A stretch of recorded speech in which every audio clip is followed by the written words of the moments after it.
The greatest threat to democracy, DGMI. So there's a senator. His name is Whitehouse, oddly enough, and he goes through these schemes, and some of them are interesting.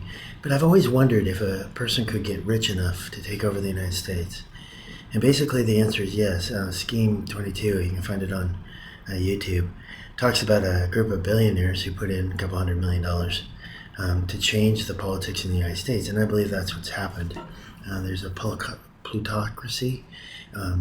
There is that concept and the concept of a autocracy, and those words mean basically the rich people take over and rule the United States. And I always wondered if it was possible of happening, and I think we see some really healthy indications that that's unhealthy indications that that's what's happening to our democracy.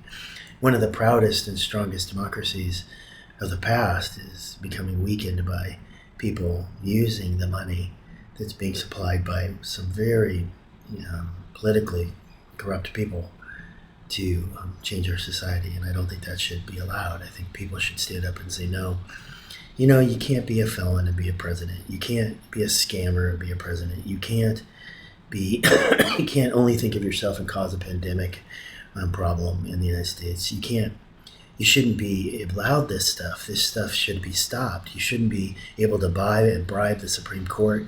You shouldn't be able to buy and bribe the Congress and the Senate.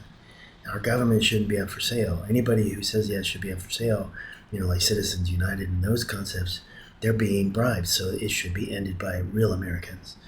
And just one of many problems, but it's what happens when billionaires sit down and say, let's take over the world, or let's take over the United States.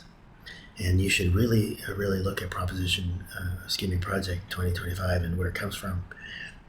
Americans should wake up to this idea that our government's being bought out by rich people from under our noses. Thank you. Even if you agree with some of the things they're saying, I'm not saying you don't agree. I do. I agree with some things.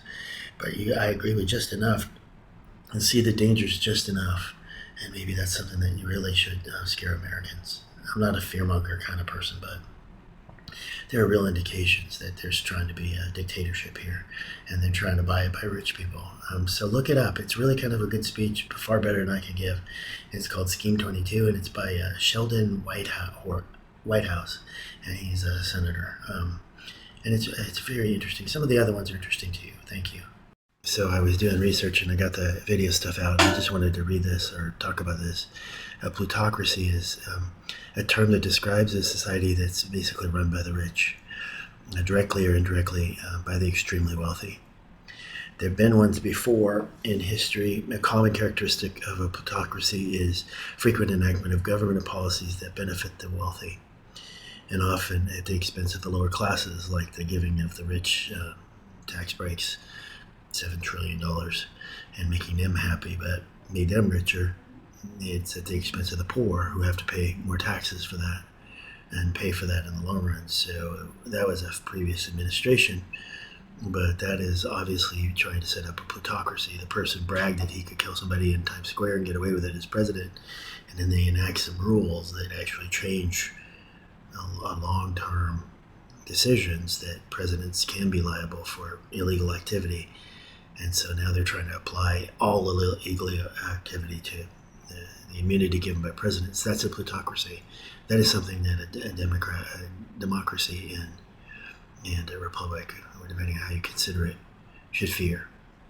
It's the setting up of a monarchy or a plutocracy where the rich control everything, and they have a figurehead. So that's something that we really should think about as a nation. Do we want the wealthy and the rich to rule over us, to be in control?